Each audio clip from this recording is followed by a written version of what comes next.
ஆன்மீக அன்பர்கள் அனைவருக்கும் நமஸ்காரம். அடுத்த வாரம் விநாயகர் சதுர்த்தி வருது. இந்த விநாயகர் சதுர்த்தியில் நம்ம எல்லோரும் கணபதியை பிரார்த்தனை பண்ணிவிட்டு கணபதியை வீட்டுக்கு கூட்டின்னு வருவோம். அப்படி நம்ம கணபதியை கூடும்போது அவருக்கு பல பேர் இருக்குது. எந்த கணபதியை நம்ம கூப்பிட்டு வந்தால் வீட்டுக்கு அவரை வச்சு பூஜை பண்ணால் என்ன பலன் கிடைக்கிறது அப்படின்றத இந்த பதிவில் விரிவாக பார்க்கலாங்க.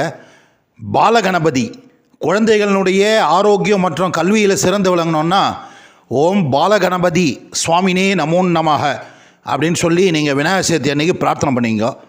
அதே மாதிரி கேட்டதை கேட்டபடி கொடுக்கும் தருண கணபதி. நம்மளுக்கு ஏதாவது பிரார்த்தனை இருக்குது, அதை கேட்டுருக்கோம், அவர் ரொம்ப நாளாக கொடுக்காத இருக்கார் அப்படின்னா ஓம் தருண கணபதி சுவாமினே நமோ நமக அப்படின்னு சொல்லி நம்ம அந்த விநாயகர் சதுர்த்தி அன்றைக்கி வீட்லேயோ கோயில்லையோ இந்த மந்திரத்தை சொல்லி பிரார்த்தனை பண்ணிங்க. அதுக்கடுத்ததாக அமைதி, வீட்டில் அமைதி இருக்கணும் அப்படின்னாக்கா எப்பவுமே வீட்டில் ஒரே சண்டையாக இருக்குது, ஒரு நிம்மதி இல்லை, ஒருத்தருக்குள்ளே சண்டை, கணவன் மனைவிக்குள்ளே சண்டை, அப்பா பிள்ளைக்கு சண்டை, அந்த மாதிரி இருந்திருக்குது.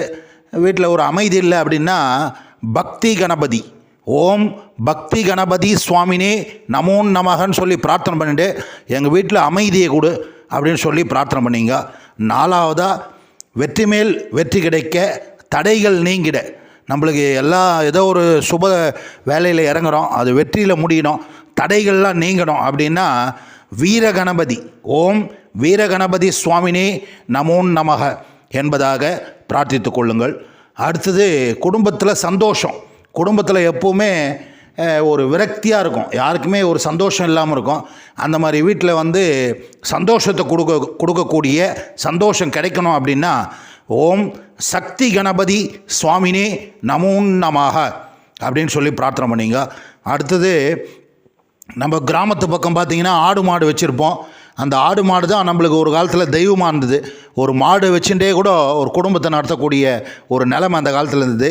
இன்றைக்கும் அந்த ஆடு மாடை வச்சுட்டு பிஸ்னஸ் பண்ணுறவா, அதை வளர்க்குறவா, அதனால் அந்த ஆடு மாடுகளுக்கு எதுவும் நோய் வரக்கூடாது, அவள் பண்ணுற தொழில் நன்னா விருத்தி ஆகணும் அப்படின்னு சொல்லி ஓம் க்ஷிப்ர கணபதி சுவாமினே நமோ நமக அப்படின்னு சொல்லி பிரார்த்தனை பண்ணிங்க. அடுத்தது ஏழாவதாக நிம்மதி. வீட்டில் நிம்மதி இருக்கணும். ஆஃபீஸ் போனால் ஆஃபீஸில் அதிகாரிகளுடைய டார்ச்சர், அந்த டார்ச்சர்னால் நிம்மதி இல்லை. ஒரு நாளும் இன்றைக்கி எப்படி கழிக்க போகிறோமே, இன்றைக்கி எவன் என்ன நம்மளை டார்ச்சர் பண்ண போகிறான்னு சொல்லி ஒரு பயம் இருக்குது இல்லையா? அந்த பயத்தை நீங்கி சந்தோஷமாக வேலை பார்க்கணும், குடும்பத்தில் சந்தோஷம் இருக்கணும், நிம்மதி இருக்கணும். அந்த நிம்மதி கிடைக்கணும் அப்படின்னா ஓம் ஏரம்ப கணபதி சுவாமினே நமோ நமக அப்படின்னு சொல்லி பிரார்த்தனை பண்ணிங்க. அடுத்தது செல்வ வளம். இது எல்லாருக்குமே தேவை. வசதி இருக்கவனும் கேட்குறான், வசதி இல்லாதவனும் கேட்குறான். அதை கொடுக்கணும் அப்படின்னா ஓம் லக்ஷ்மி கணபதி சுவாமினே நமோ நமக அப்படின்னு சொல்லி பிரார்த்தனை பண்ணிங்க.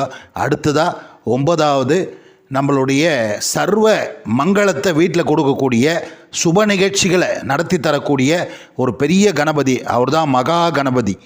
நம்ம வீட்டில் சுப நிகழ்ச்சி நடக்கணும், பிள்ளைக்கு கல்யாணம் ஆகணும், வீட்டில் குழந்தை பாக்கியம் இல்லை, சீக்கிரமே சீமந்தம் நடக்கணும், வளைகாப்பு நடக்கணும், நிச்சயதார்த்தம் நடக்கணும், இப்படி சுப நிகழ்ச்சிகள் நம்ம வீட்டில் நடக்கணும் அப்படின்னா இந்த விநாயகர் சதுர்த்தி அன்னைக்கு ஓம் மகா கணபதி சுவாமினே நமோ நமக அப்படின்னு சொல்லி விநாயகர் சதுர்த்தி அன்னைக்கு தியானம் பண்ணுங்க.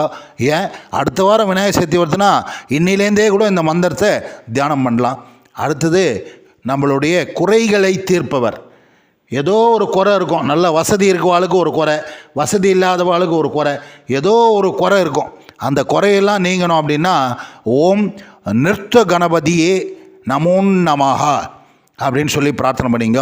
கடைசியாக எல்லாருக்கும் நோய் நொடி இல்லாமல் சௌக்கியமாக இருக்கணும், உடம்புல ஆரோக்கியத்தை கொடுக்கணும், உடம்புல தெம்பை கொடுக்கணும்னு சொல்லி ஓம் சகல ரோக நிவாரண கணபதி சுவாமினே நமோ நமக ஓம் சகல ரோக நிவாரண கணபதி சுவாமினே நமோ நமக என்பதாக இந்த 11 கணபதியை பிரார்த்தனை பண்ணிங்கோ. அவளுக்கு எந்த கணபதி வேணுமோ அந்த கணபதியினுடைய பாதத்தை பிடிங்கோ. நம்மளுக்கு தேவையானதெல்லாம் கொடுக்கணும் இந்த விநாயகர் சதுர்த்தியில்.